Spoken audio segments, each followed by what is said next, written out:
በስመ አብ ወወልድ ወመንፈስ ቅዱስ አሐዱ አምላክ አሜን። ስድራ ቤት ናይ እግዚአብሔር አምላክ መፍከርቲ ናይ አዴና ቅድስት ቅዱሳን ድንግል ማርያም ዝኾንኩም ደቂ ዓዶም ንቅዱሳን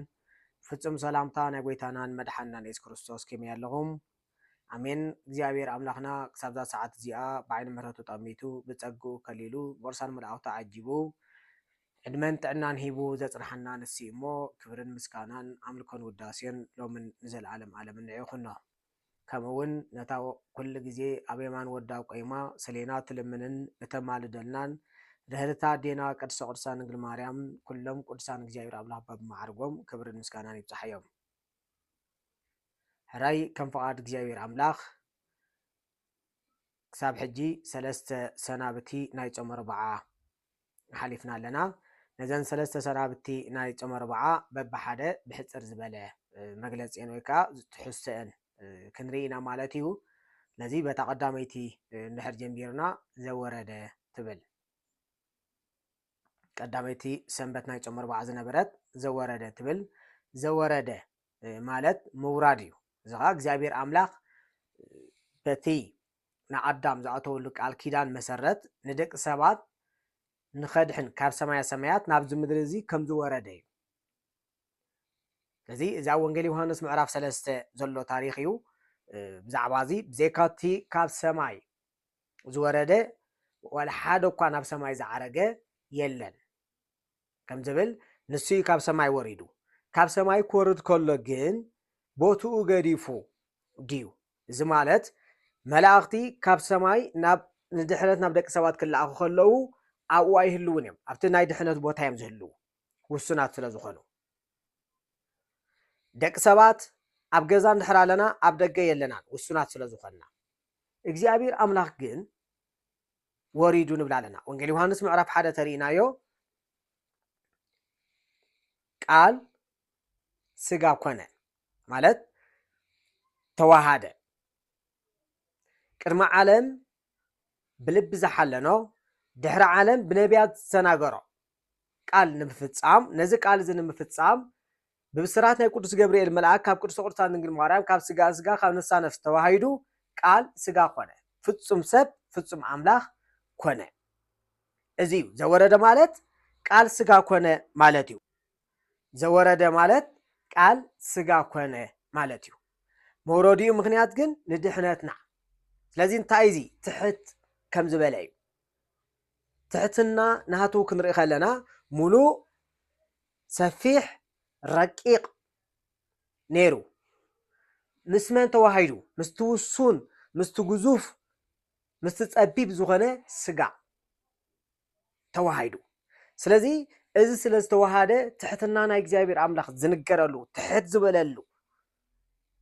ናይ ጎይታናን መድሓኒናን ኢየሱስ ክርስቶስ ትሕትንኡ ዝንገረሉ ስለ ዘወረደ ንሕና ደቂ ሰባት ከዓኒ ክንወርድ ትሕት ክንብል ኣለና። እሱ ምስ ባህረይ ዘይሰማማዕ ማለት ምስኡ ዘይሰማማዕ ጥሜት፣ ፅምኢ፣ ውስንነት፣ ፀቢብ ዝብሉ ነገራት ምስኡ ዘይሰማምዑ እንታይ ገይሩ? ወሪዱ ምስኦም ተዋሂዱ። ምስቶም ምስኡ ዘይሰማምዑ ንሕና ጥሜት ምሳና ሰማማዕና ምስ ባህርና፣ ፅምኢ ሰማማዕናይ፣ ድኻም ሰማማዕናይ፣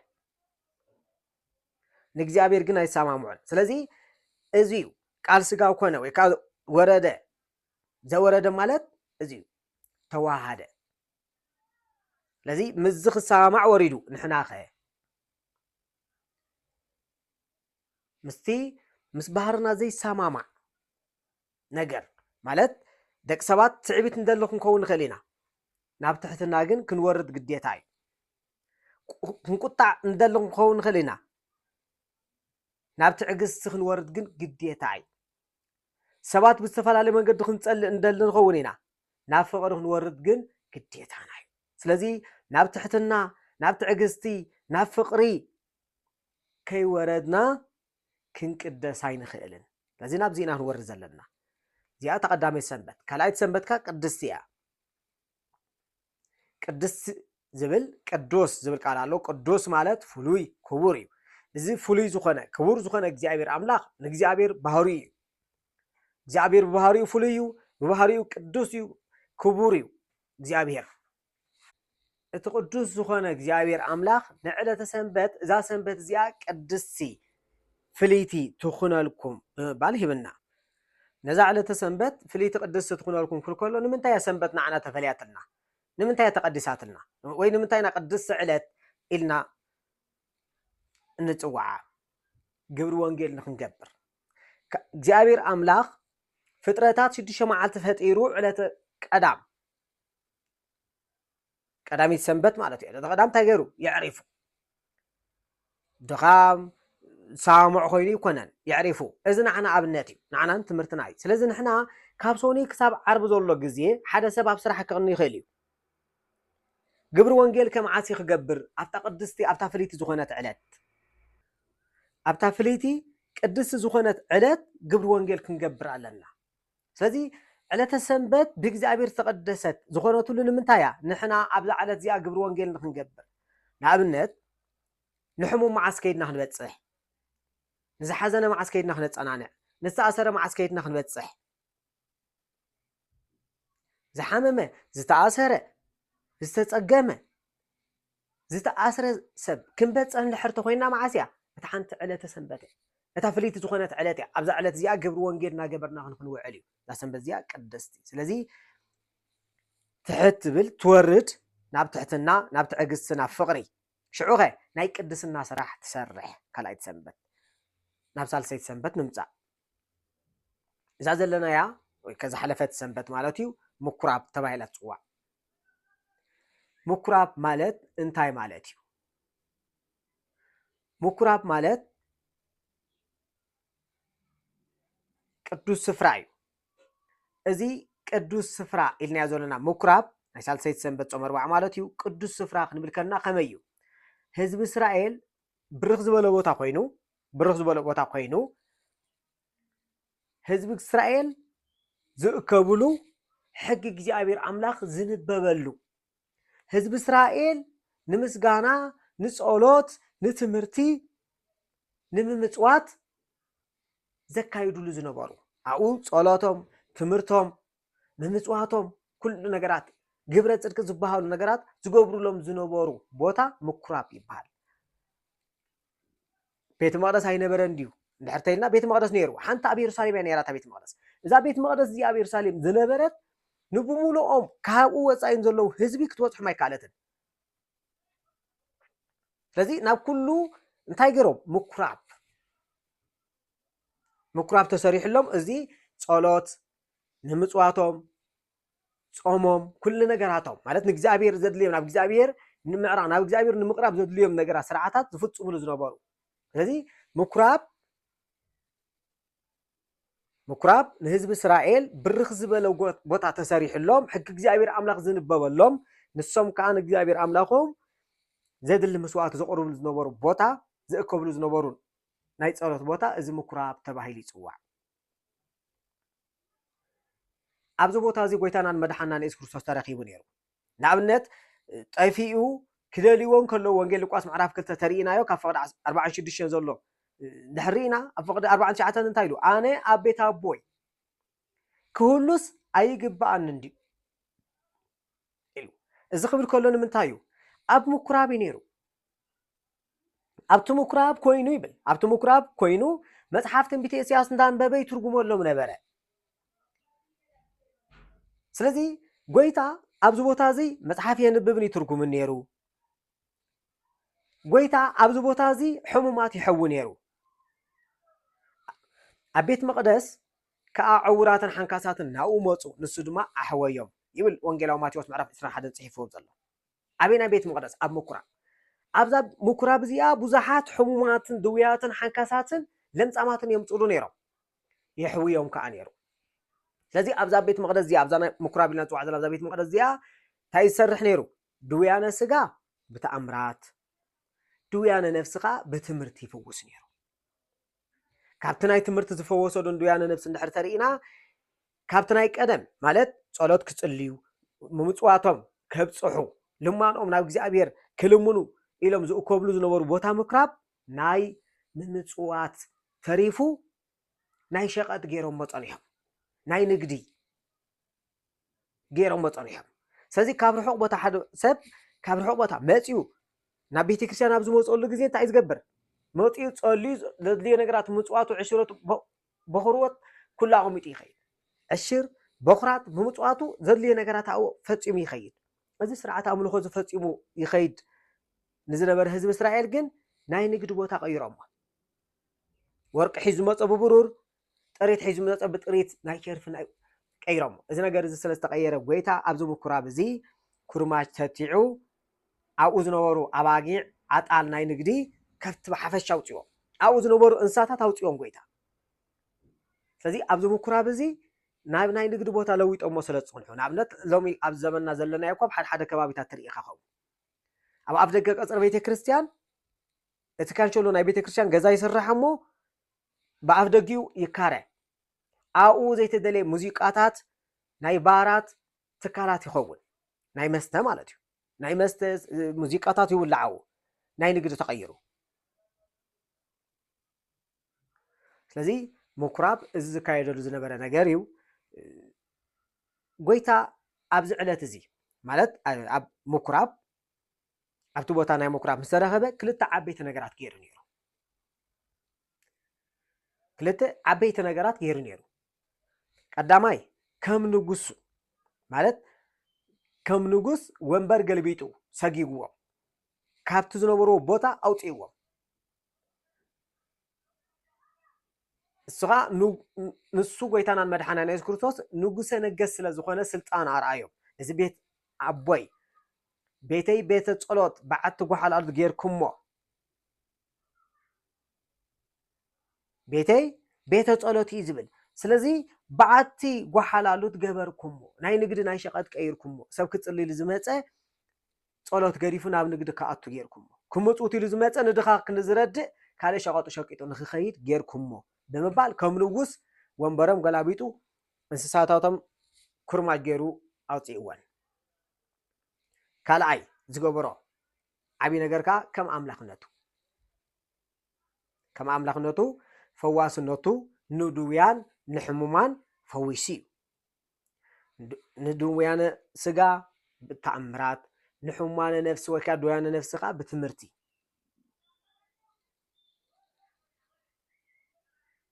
ገይሩ ፈዊስዎም ስለዚ ጎይታ ኣብ ዕለተ ምኩራብ ክልተ ዓበይቲ ነገራት ገይሩ ከም ንጉስነቱ ጥሪት ኮብኪቡ ውፅወን ከም ኣምላኽነቱ ከዓ ንሕሙማነ ስጋ ንድውያነ ነፍስን ነዚኦም ክልቲኦም ከዓ ፈዊሱ እዚኦም ክልተ ዓበይቲ ተኣምራት ገይሩ ጎይታ ኣብ ዕለተ ምኩራብ ጎይታ ኣብ ምኩራብ ዘውፅአን ከፍቲ እንስሳታት ይጸልእ ዲ እግዚኣብሔር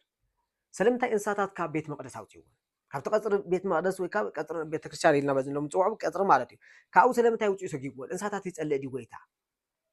እዚኣ እታ መሰረታዊትን ዓባይን ቀንድን ምስጢር እያ ጎይታ ነተን ጥሪት ዘውፅአን ኣብ ኦሪት ሓደ ቃል ነይሩ ኣብ ኦሪት ዘሌዋውያን ዝብል ኣብ ናይ ሕጊ ንህዝቢ እስራኤል ኣብ ዝሃቦም ሓደ ቃል ነይሩዎም ካብ ግዝያዊ ዝኾነ ሕድገት ሓጢኣት ንምርካብ ሓደ ሰብ ግዝያዊ ሕድገት ሓጢኣት ንምርካብ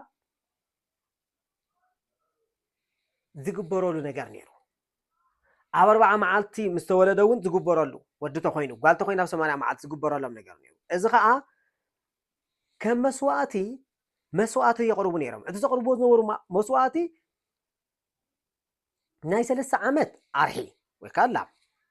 ናይ 3 ዓመት ኣርሒ ናይ 1 ዓመት ጤል ናይ 1 ዓመት በጊዕ ገንሸል ማለት እዩ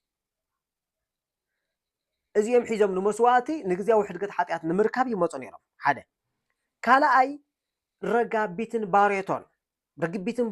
እቶም ድኻታት ከዓ ማለት እዩ ድኻታት ከዓ ርግቢትን ባሬቶን ሒዞም ይመፁ ነይሮም ድኻታት ርግቢትን ባሬቶን ሒዞም ናብ ቤት መቅደስ ይመፁ ነይሮም ንምንታይ ግዝያዊ ሕድገት ሓጢኣት ንምርካብ ኣብ 40 ኣብ 80 መዓልቲ ናብ ቤት መቅደስ ክመፁ ከለዉ ከከም ዓቕሞም ነዚአን ሒዞም ይመፁ ነይሮም ኣብ ዕለተ ምኩራብ ጎይታ ካብ ቤት መቅደስ ዘውፅአን ከዓ ነዚአን እዩ ኣብኡ ዝሸጡን ዝልውጡን ዝነበሩ ኣብዑር ኣባጊዕ ረጋቢት ካውፅኦም እዩ ዝብል ንምንታይ ውፅዎም ሕጂ እዚ ነይሩ ኣብ ኦሪት ቃል ነይሩዎም ናይ 3 ዓመት ኣርሒ ናይ 1 ዓመት በጊዕ ገንሸል ማለት እዩ ጤል ድኻታት ትኾንካም ከዓ ርግቢት ወይ ባሬቶ ሒዞም ይመፁ ነይሮም ንምንታይ ነዚኦም ኣውፂዎም ከምዚ እንድሕር ምሳሌ እንድሕር ነይሮም ነዚኦም ዘውፅኣሎም ምኽንያት ጎይታ ካብ ሕጂ ንድሕሪት ኢሉ ካብ ሕጂ ንድሓር ብናይ እንስሳ ደም ዘይኮንኩም ብናሃተይ ስጋን ደምን ኢኹም ክድሕኑ ሕድገት ሓጢኣት እውን እትረኽቡ ካብ ሕጂ ንድሕሪት ድሕነት እትረኽብዎ ድሕነትን እትረኽብዎ ሕድገት ሓጢኣትን ብናሃተይ ስጋን ደምን ኢኹም ስለዚ ካብ ሕጂ ንድሕሪት ገንሸል ፋሲጋ ኣነ መፅኤልኩም ስለ ዘለኹ መስዋዕቲ ከምቲ ቅዱስ ዮሃንስ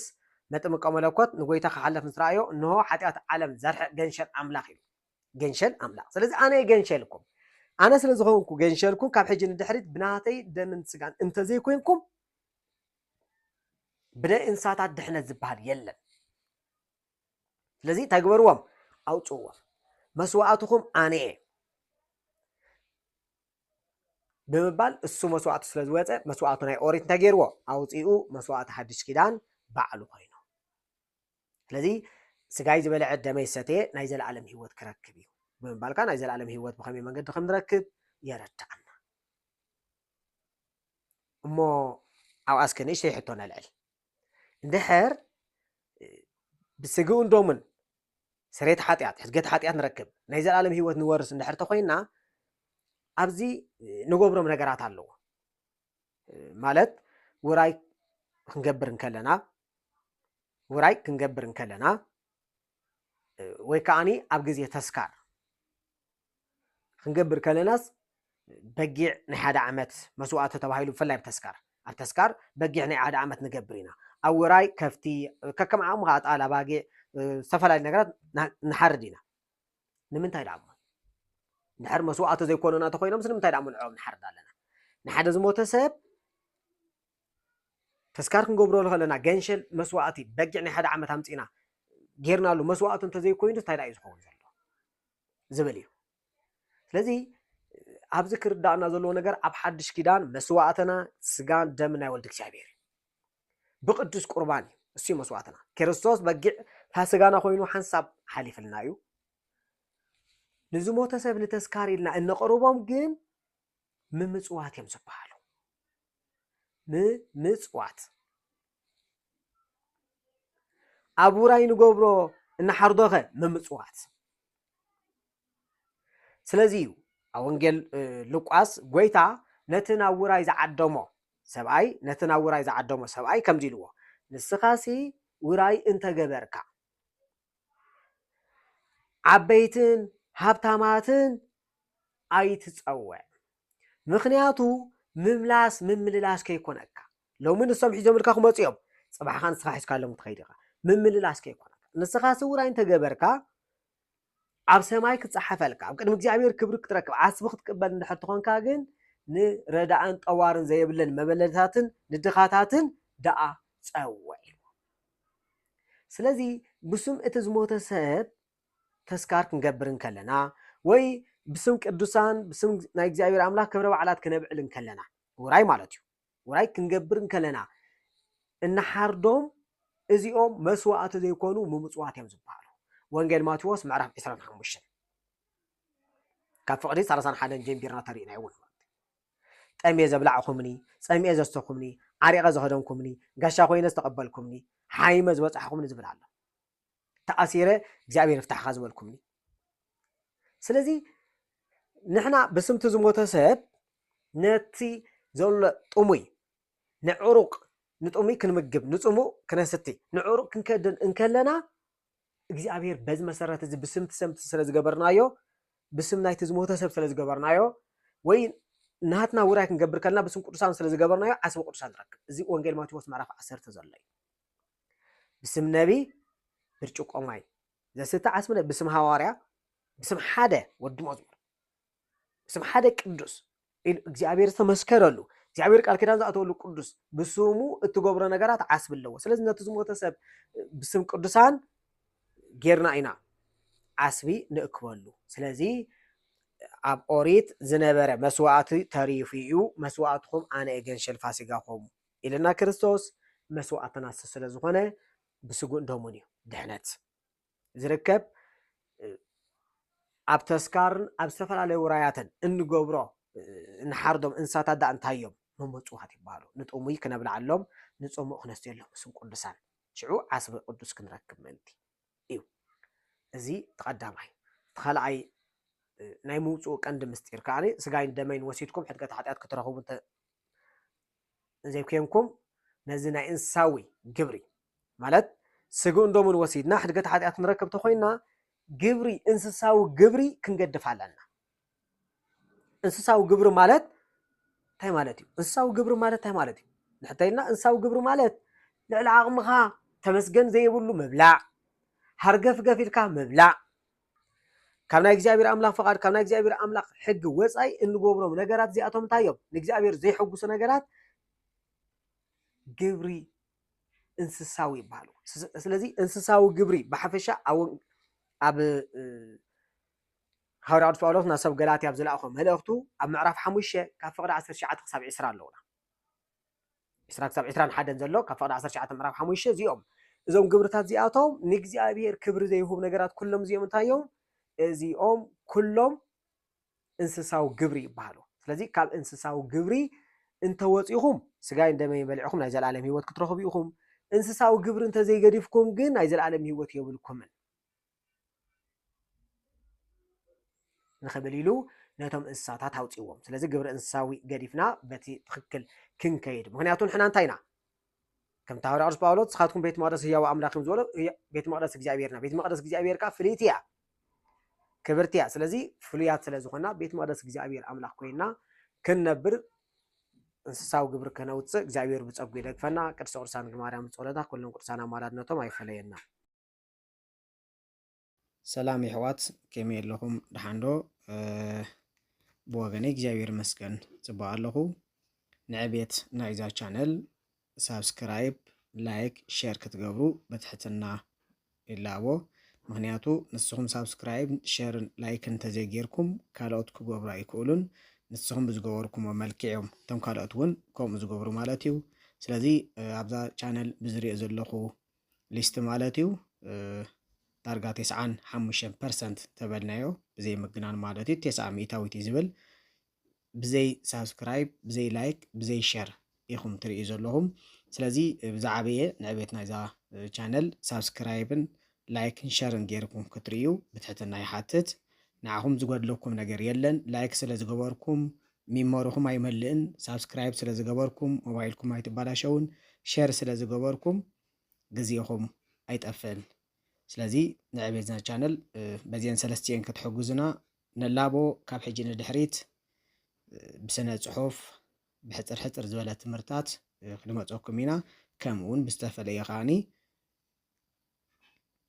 ብዛዕበየ ነጥብ ማለት እዩ ብድራማውን ክንመጽእ ኢና ስለዚ በዚ ነገራት እዚ ክንመጽእ ተወይና ናባኹም ግን ካባኹም ዝደለ ነገራት ስለ ዘለዋ እተን ካባኹም ዝደለያ ንስኹም ከተማልውን ሓደራ ይብል ያቀኒየለይ ስለትኩሉ